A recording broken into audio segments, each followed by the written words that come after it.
Hey everyone, I'm Lindsay Hoffman and welcome to the Dose of Bliss show where I bring some of my favorite friends to you guys to share motivational tips.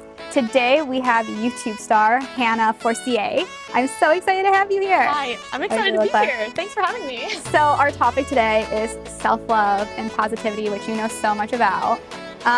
For our viewers who may not know your story, you were known for your hair and crazy hairstyle, and then you did something and it all fell out. So can you kind of just catch everyone up on what happened? Okay, so pretty much when I moved to LA, I was trying to find myself, and through trying to find myself, I started changing a lot about me.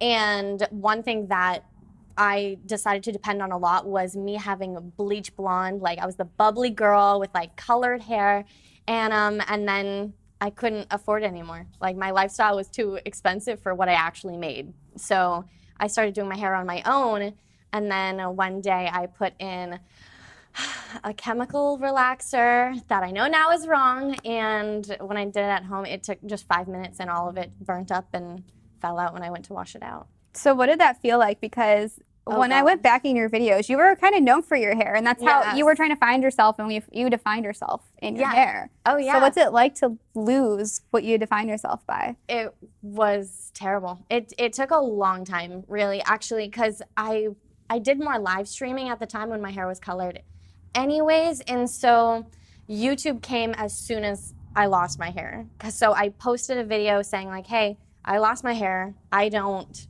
want anyone to ask me questions about it, and I wanted to like drop off the face of the earth. I just wanted everything to be done. I was like, I'm not going for my dreams anymore. I'm moving back home to northern New Hampshire from LA, and I thought that was kind of it. But then posting that video and showing all my friends and the people that watched me live stream, everyone just kind of came together, and they told me that why don't I just post another video, like talk a little bit more about what happened. So I posted another video answering questions, and then it was within weeks that it just went viral. And it was on TV, it was in the news in Australia, and like it was crazy. Like my story blew up, but still being me sitting at home in my bedroom, like I see it all happening online, but when nothing's happening in person, you still, like I was still hidden in a way still. So it took like maybe 4 months of my hair growing out again and posting on YouTube regularly that I finally felt like I'd accepted myself again, and that I have found that I can have that personality, that can still be me without relying on my looks. Mm-hmm. It was weird. Yeah, and what is crazy about that is something that was so horrible. Like you watch the video and you're crying and you're sad. And I know some people had commented, because I watched your question and answer, like, why are you crying? You know, because there's lots of things to cry about in your world, but hair is your identity, especially when you're a girl. Yeah. But what's really interesting is that really when you were stripped away of your identity and got outside of your comfort zone, that's when your YouTube channel grew. I really found myself. Yeah, that's when you found yourself. Wait a minute, this is great, you know? And since then, it's been over a year and a half now, and it's so cool. Like my life is crazy, because YouTube is something I used to like to do as a kid anyways, just post like little videos in my room talking to my 5 subscribers that were my family members.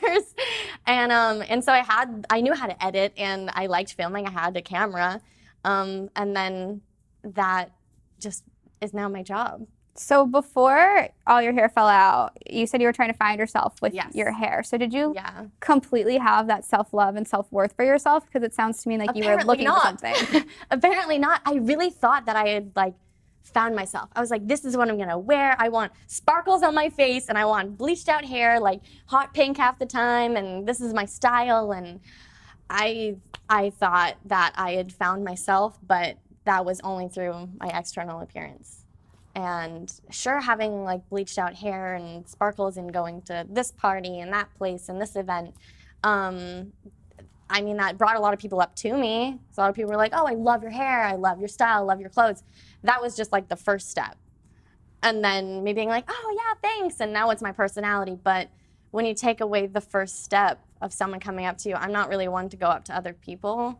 So it made me feel more hidden than ever when I didn't have something that people would walk up to me about.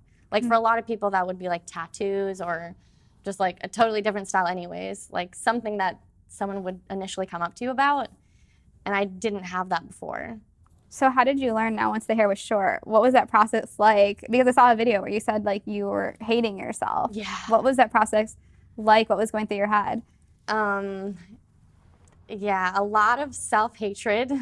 And I mean, it was me not doing research that caused my hair to fall out. I mean, it was me picking the wrong product, I did everything wrong that I could have been so much smarter about, but I just, it was me not liking my looks and me just being mad at myself because I did it to myself. And how did you get out of that? Did you have like a support system? Obviously you had friends telling you to make the video. My friends that all came together afterwards, all the people that found me online that said that they did the same thing.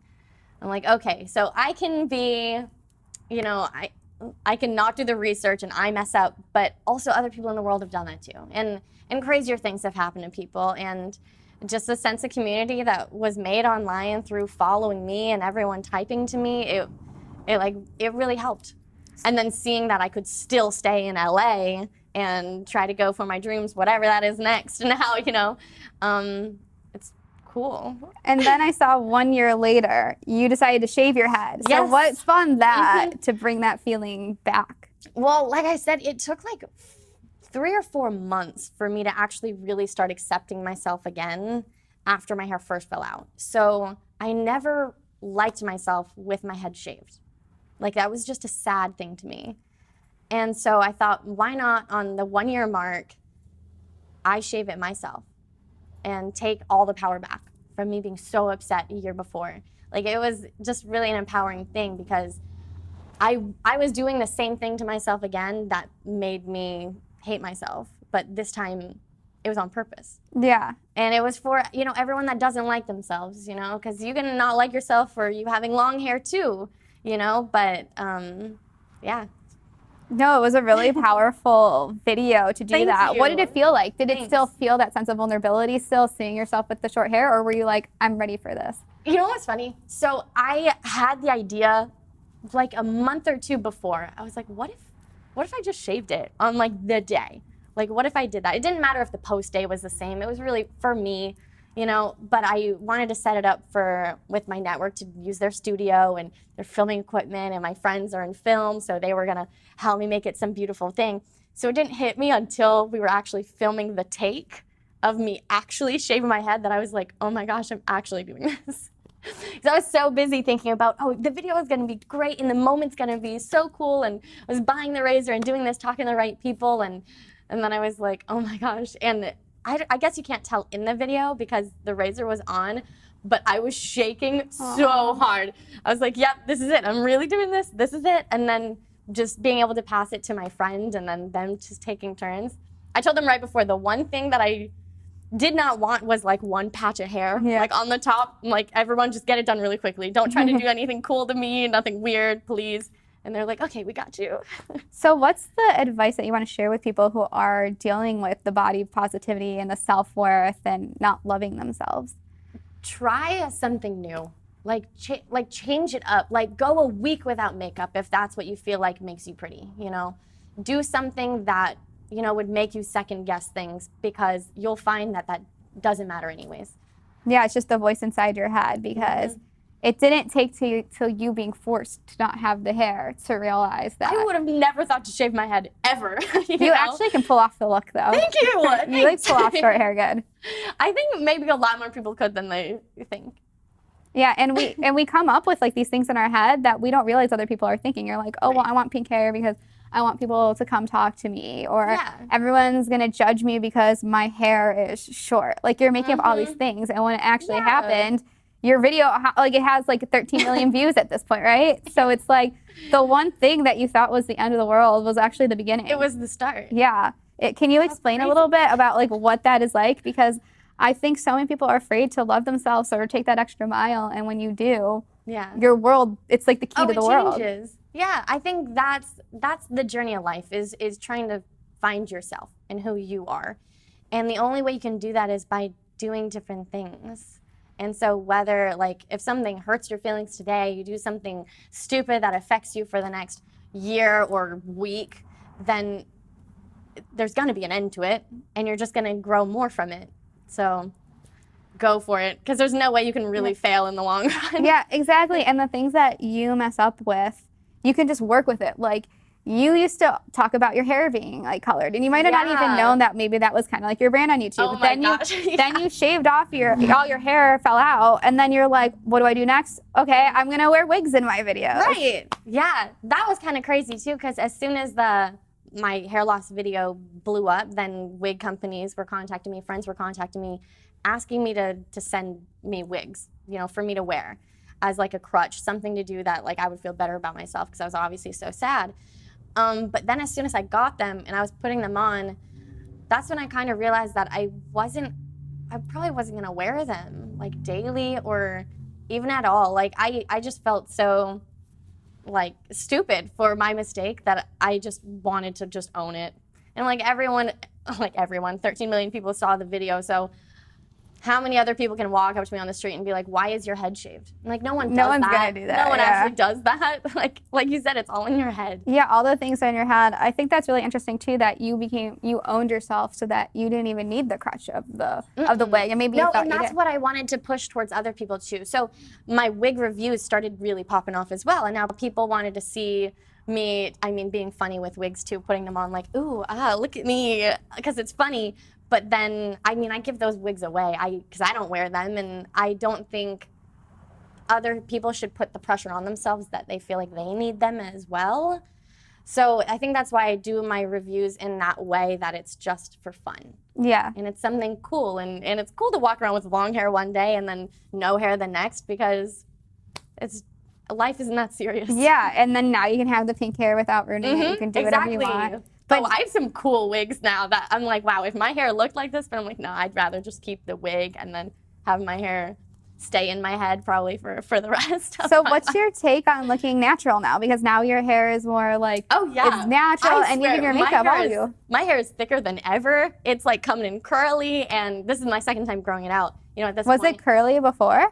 Yes. Because it can grow back different. Yeah, and you know, when you have your hair that bleached out, it will stay curly like you had it before, but it's not as like ringlets. It's just kind of like crinky and I don't know.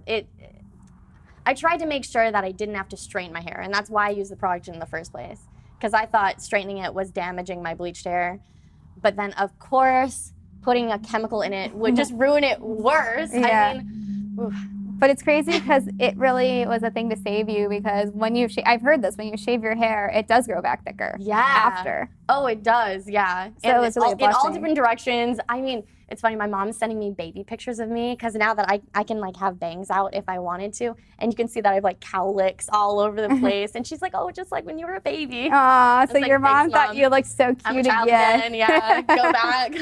But that's how you have to look with it. That's what like self-love is about. Like, instead of being sad that your head is shaved, you're like, oh, I look like, your mom's like, oh, you look like a baby. Oh yeah, your mom's gonna love you no matter what. So, yeah. It's all about finding yourself and loving yourself.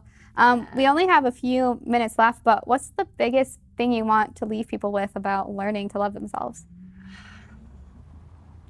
Really try not to pay attention to other people's points of view or their take on your look, because what matters in the end is how you view yourself, and that's it.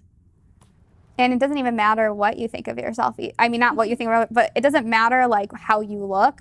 That's what I was trying to say. Your thoughts aren't going to change. Cover your mirrors. Like, don't even look in your reflection, because your personality is going to shine, you know? It's true. And it doesn't change because you feel the same. If someone wants to lose weight and they lose weight, the way they feel about themselves doesn't change. And maybe the way you look changes. Right. But it doesn't change what's on the inside. I think that's still you. And that's what you realize with the wigs. You probably put them on and said, I don't feel any different than how I felt. Like, wait, this is still me. Yeah, you got to the core of, oh, there really was something going on in my mind that I have to work on. And now, you never felt them at all. It was my own therapy. Yeah, exactly. Your biggest fear, the biggest thing that's negative about you, instead of being sad about it, it really could be your greatest strength. And you're suppressing what you're meant to be. And you're the biggest proof of that.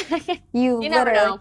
You really are, because your YouTube grew when the worst thing happened to you. Yeah. That is what made your career, and that's what like made you. And And I have like kids coming up to me on the streets and moms that, you know, have even watched my videos too. And it's crazy. Yeah. And where do you think you would be if none of this happened?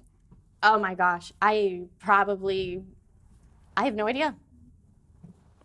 I didn't even, no You idea. might not, you probably wouldn't be on wouldn't YouTube. have any of this. Yeah. Yeah, exactly. So instead of, for me, the moral of the story is just love yourself no matter what you do. You know, it's going to work out in the end. And don't be afraid. Like, you inspire me so much. Thanks. Want me to shave your head? Oh, I don't know if I want to take it that far. I mean, if my hair falls out, I probably have the same reaction as you. Yeah. But then I'll be there. I'll be there for you. I will. I do always wonder what I'd look like with short hair. But your eyes would like glow. I know your eyes glow. You learn to see. You learn to like see like, oh, my eyes are so big. You probably I'm thought like, that. oh, my face looks like that. Yeah, you have like you really see like the shape of your face, and you start noticing like absolutely other features that you love about yourself, and that's what I think people need to learn. But yeah, thank you so much for being. Can you tell everyone where they can find you? Oh, you can find me on my YouTube. I guess on Instagram, everything is at Hannah Forcier. You should go follow her. Her videos are amazing, so inspiring. Thank you. They're more entertaining at this point and more just fun and lighthearted, but no, they're so good. They're making some good advice. Yeah, no, you have advice in some of them. Her personality is so cute, and you're always doing really cool things. Thank you guys so much for watching. If you want to binge watch all the episodes right now, they're all on EverTalk TV and the EverTalk app, and then I post weekly on Thursdays to my YouTube channel, so check it out. It's all my socials are at Lindsay V. Hoffman, so thank you guys for joining Dose of Bliss, and thank you, Hannah, for being here. You're welcome. And we'll see you guys next time. Bye.